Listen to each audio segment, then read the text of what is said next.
வணக்கம். ஆஸ்ட்ரோவேலில் நல்ல நேரம் நிகழ்ச்சியின் சார்பாக அத்துணை சப்ஸ்கிரைபர்களையும் எல்லா அன்பு உள்ளங்களையும் எனது நண்பர்களையும் வருக வருக என வரவேற்பதில் பெருமகிழ்ச்சி கொள்கிறேன்.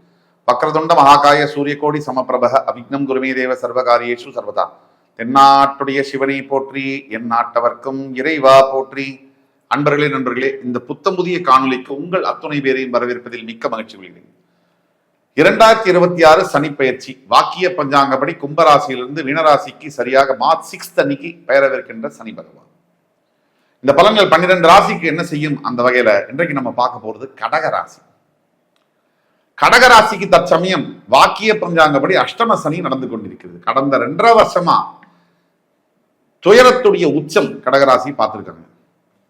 இந்த வீடியோ எப்படின்னா, முதல் இந்த சனி பயிற்சினால வரக்கூடிய 3 பாசிட்டிவான விஷயம் என்ன, எந்த 3 விஷயத்துல கவனமாக இருக்கட்டும், என்ன செய்யணும், பரிகாரங்கள் என்ன, தெளிவா பேச போறோம்.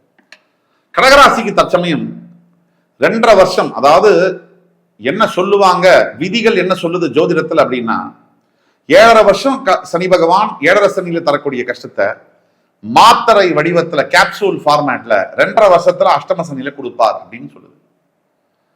சோ 2.5 வருஷத்துல, கடந்த 2.5 வருஷத்துல கடகராசி பார்க்காத பிரச்சனைகள் அல்ல. கடகராசிக்கு அஷ்டம சனி ஆரம்பிச்சதுல இருந்து என்ன நடக்கும் அப்படின்னா, தன்னுடைய மன தைரியம், தான் மேல் தான் வைத்திருக்கக்கூடிய நம்பிக்கை உடையும். மனம் தடுமாறும். நல்ல படிச்சவங்க, நல்ல வேலையில் இருக்கவங்க, நல்ல பிரில்லியண்டா இருக்கவங்களுக்கு கூட மனம் அப்படியே ஷேக் ஆகும். இந்த முடிவுகள் எடுக்க முடியாம ஒரு வழி பண்ணிருக்கும், தப்பான முடிவே எடுத்து வைக்கும் திருப்பி. எஸ்பெஷலி உறவுகள், த லவர்ஸ் அண்ட் மேரேஜ் ஆன கப்பிள்ஸ், இவங்களுக்குள்ள மன வலியை பயங்கரமா கொடுத்துருக்கும். சில கப்பிள்ஸை பிரிச்சே விட்டுருக்கும் அஷ்டமசனியுடைய தாக்கம். அப்படி ஒத்துமையா இருந்த ஹஸ்பண்ட் அண்ட் ஒய்ஃப் அப்படி பிரிஞ்சிருப்பாங்க. காரணம் அஷ்டம சனியுடைய அடி.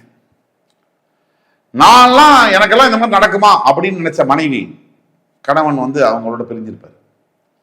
ஆனா சத்தியமான உண்மை, நான் வணங்கக்கூடிய அந்த முருகப்பெருமான் மீது சாட்சியாக, வருகின்ற காலத்துல பிரிந்து போன எல்லா உறவுகளும் மறுபடியும் உங்களை தேடி வரும்.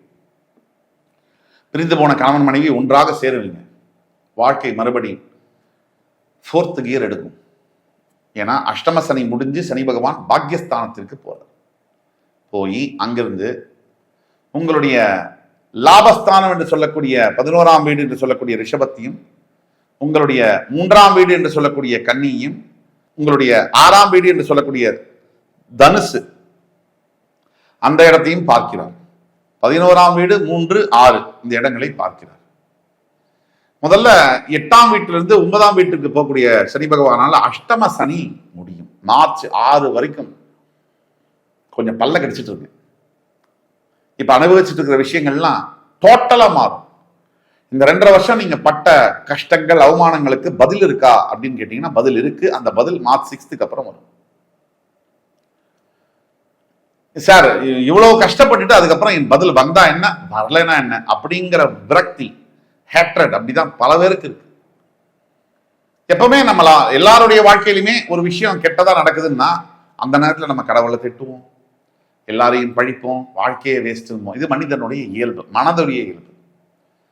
ஒரு எடுத்துக்காட்டுக்கு, ஒரு பெண்ணும் ஒரு ஆணும் காதலிக்கிறாங்க.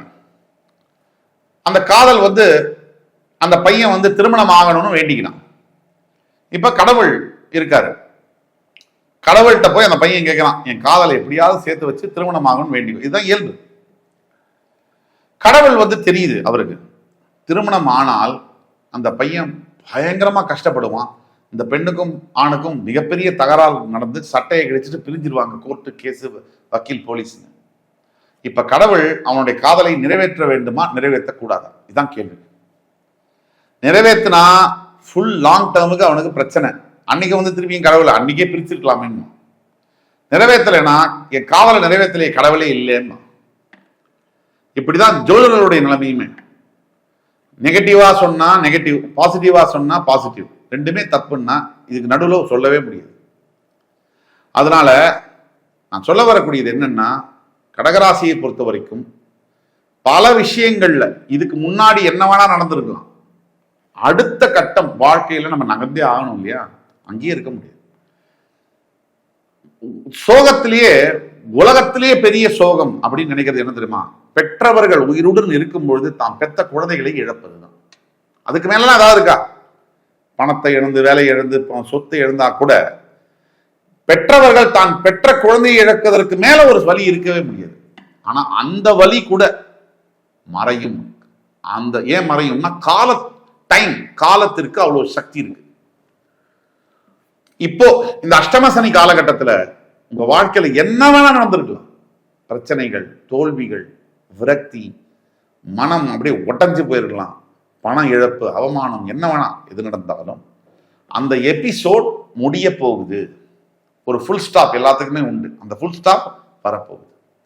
இனி உங்களுடைய பிறவியில இப்ப நீங்க அனுபவிச்ச அந்த அளவுக்கு கஷ்டங்கள் இனிமேல் வராது. இந்த உறுதியை கொடுக்க முடியும். அடுத்து நல்லது நடக்கும். என்ன பாசிட்டிவ் சேஞ்சஸ் நடக்கும்? முதல்ல இருந்த மன இறுக்கம் விலகும்.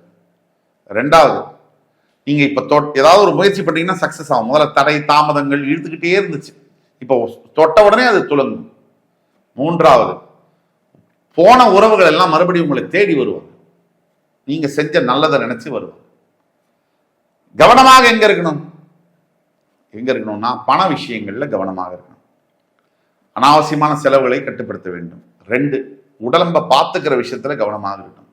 3, முக்கியமா எந்த விஷயத்துல கவனமாக இருக்கணும்னா குழந்தைகள் விஷயத்துல கவனமாக இருக்கட்டும். அவங்களுடைய ஹெல்த் விஷயத்துல நீங்க என்ன செய்யணும் அப்படின்னா, கடகராசியை பொறுத்த வரைக்கும் இப்போ நீங்க உச்சபட்ச நடிகர் விஜய்க்கே கடகராசி தான். கரெக்டா மார்ச் 6 சனி பயிற்சிக்கு அப்புறம் தேர்தல் நடக்கும். அதுதான் சொல்றோம், அவருக்கு தேர்தலில் மிகப்பெரிய வாய்ப்புகள் இருக்குன்னு.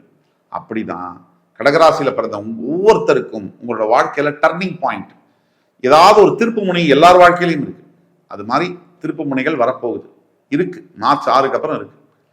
அது வரைக்கும் பொறுமை காக்க வேண்டும். பொறுமை தான் உங்களுடைய கவசம். அதே மாதிரி 2வது பாயிண்ட், பழச நினைச்சு வருத்தப்படுறதோ இல்ல ஃபியூச்சர்ல என்ன நடக்கும்னு நினைச்சு பயப்படுறதோ ரெண்டுமே நிறுத்தணும். உடனடியாக நிறுத்தணும். ரொம்ப யோசிக்கவே வேண்டாம். எவ்வளவு யோசிச்சாலும் எது நடக்கணுமோ அது நடக்கும். 3வது, உங்களுடைய தந்தை தாய் இவங்களுக்கு ஏதாவது குறைபாடுகள் இருந்தால், உயிரோடு அவங்க இருந்தாங்கன்னா குறைபாடுகள் இருந்தால் முதல்ல போய் அவங்களுக்கு பண்ணிடுங்க. மன திருப்திக்கு பண்ணிடுங்க. இதை 3த்தையும் செஞ்சீங்கனாலே போதும். பரிகாரம் அப்படின்னு எடுத்தோம்னா கடகராசி என்பவர்களுக்கு கண்டிப்பா இந்த சனிப்பெயர்ச்சி சமயம் போது, மார்ச் மாசம் போது குலதெய்வ வழிபாடு என்பது உடனே ஆரம்பிச்சாலும் நல்லது. குலதெய்வ வழிபாடு ஒன்றுதான் உங்களை கம்ப்ளீட்டா காப்பாற்றி வெளியில கொண்டு வரும். கடகராசிக்கு மிகப்பெரிய ஒரு யோகம் என்னன்னா, சனி உங்களுடைய 11ஆம் வீட்டை பார்க்கும்போது லாபங்கள் உயரும்.